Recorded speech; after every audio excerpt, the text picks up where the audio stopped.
Champion trophy খেলতে পাকিস্তানে যাবে না ভারত। রোহিতদের বাদ দিয়েই কি হবে প্রতিযোগিতা? চ্যাম্পিয়ন ট্রফি খেলতে পাকিস্তানে যাবে না ভারত। গত কয়েক বছরের নির্দেশ দেখলেই এটা প্রত্যাশিত, কিন্তু এবার ভারতকে বাদ দিয়েই প্রতিযোগিতা আয়োজনের একটা সম্ভাব্য তৈরি হয়েছে। আগামী বছর চ্যাম্পিয়ন ট্রফি খেলতে পাকিস্তানে যাবে না ভারতীয় ক্রিকেট দল। গত কয়েক বছরের নির্দেশ দেখলে এটা প্রত্যাশিত, কিন্তু যেটা অপ্রত্যাশিত সেটা হলো এবার ভারতকে বাদ দিয়েই চ্যাম্পিয়ন ট্রফি আয়োজন করার একটা সম্ভাবনা তৈরি হয়েছে। পাকিস্তানের বিভিন্ন সংবাদ মাধ্যমে এই খবর প্রকাশিত হয়েছে। ভারত কি চাইছে? হাইব্রিড মডেলের চ্যাম্পিয়ন ট্রফি খেলতে চাইছে ভারতীয় ক্রিকেট বোর্ড, অর্থাৎ প্রতিযোগিতার আয়োজক হিসেবে পাকিস্তানেই থাকুক, ভারত তাদের ম্যাচ অন্য দেশে গিয়ে খেলবে। বোর্ডের এক কর্তা সংবাদ সংস্থা এআইএন-এর বৃহস্পতিবার জানিয়েছেন, শ্রীলঙ্কা বা দুবাই খেলতে চাইছে বোর্ড, কারণ সেই একই সীমান্তে একের পর এক জঙ্গি হানার কারণে কেন্দ্রীয় সরকার ভারতীয় ক্রিকেট দলকে পাকিস্তানের পাঠানোর অনুমতি দেননি। গত বছর এশিয়া কাপের ঠিকই এরকমই ছিল। প্রতিযোগিতার আয়োজক ছিল পাকিস্তান, কিন্তু ভারত সে দেশে খেলতে যায়নি। আয়োজক হিসেবে পরে শ্রীলঙ্কাকে জুড়ে দেওয়া হয়েছিল।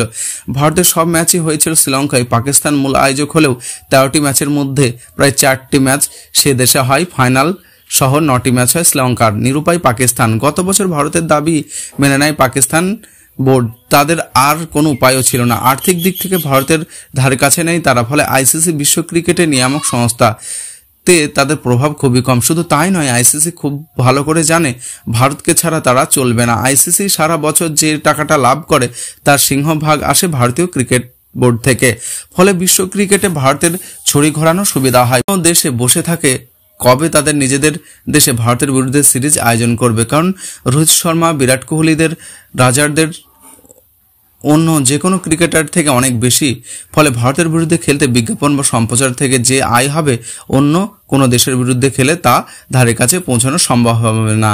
টি-20 বিশ্বকাপের সদ্য চ্যাম্পিয়ন হওয়া ভারতীয় দলের পারফরমেন্সও ভালো, ফলে ছড়ি ঘোরানোর পুরো সুযোগটাই নেয় ভারতীয় বোর্ড। প্রত্যেকবার পাকিস্তান বোর্ডের কর্তারা শুরুতেই আস্ফালন করেন ভারত তাদের দেশে খেলতে না গেলে কি কি ব্যবস্থা নেবেন তা নিয়ে নানা রকম হুমকি দেয়। গত বছর এশিয়া কাপের সময়ও পাকিস্তান বলেছিল ভারত যদি সেখানে খেলতে না যায় তাহলে তারা বিশ্বকাপে ভারতে খেলতে আসবে না, কিন্তু শেষ পর্যন্ত ব্যর্থ হতে হয় তাদের। সুরসুর করে ভারতের দাবি মেনে নেয় তারা। 50 ওভারের বিশ্বকাপ ভারতে এসে 9টি ম্যাচ খেলতে হয় পাকিস্তানকে।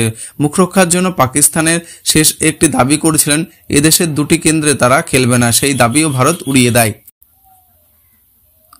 এবার হাইব্রিড মডেলেও না থাকতে পারে পাকিস্তানের সংবাদের দাবি। এবার ভারতের দাবির কাছে নীতি স্বীকার করবে না আইসিসি, ফলে ভারত যদি পাকিস্তানে খেলতে না যায় তাহলে রোহিত কোহলিদের বাদ দিয়ে চ্যাম্পিয়ন ট্রফি করার কথা ভাবা হচ্ছে। ভারতের বদলে তখন খেলার সুযোগ পাবে শ্রীলঙ্কা। কেন এবার নরম নয় আইসিসি? জানা যাচ্ছে ভারতের উপর এবার আইসিসি নরম না হতে পারে। মূলত 2টি যুক্তি দেখা যায়। প্রথমত, কোনো বিশেষ একটি দেশ, সেক্ষেত্রে ভারত শুধু টাকার জোরেই সর্বোচ্চ সংস্থার উপরে ছড়িয়ে ঘোরাচ্ছে, এই কারণে ক্রিকেটকে ছোটই হতে হয়। 4 বছর পরে লস অ্যাঞ্জেলেসে অলিম্পিক ক্রিকেটের জায়গা পেয়েছে, এর ফলে স্বাভাবিকভাবেই ক্রিকেটের প্রচার চিতি বাড়বে। তার আগে ভারতের কৃতিত্ব কিছুটা হলেও খর্ব করতে চাইছে আইসিসি। সংস্থার বেশ কয়েকজন কর্তা নাকি সেটাই চাই। ভারতের হাইব্রিড মডেলের দাবি না মানায় তারা প্রথম পদক্ষেপ হবে। দ্বিতীয়ত কারণ হলো আইসিসিতে পালাবদলের সম্ভাবনা। সেখানকার চেয়ারম্যান গ্রেগ বাকলের মেয়াদ এই বছর শেষ হয়। শোনা যাচ্ছে তিনি সম্ভবত আর নির্বাচনে লড়বেন না। তিনি যদি চলে যান আইসিসি নিয়ে তার আর কোনো দায় থাকবে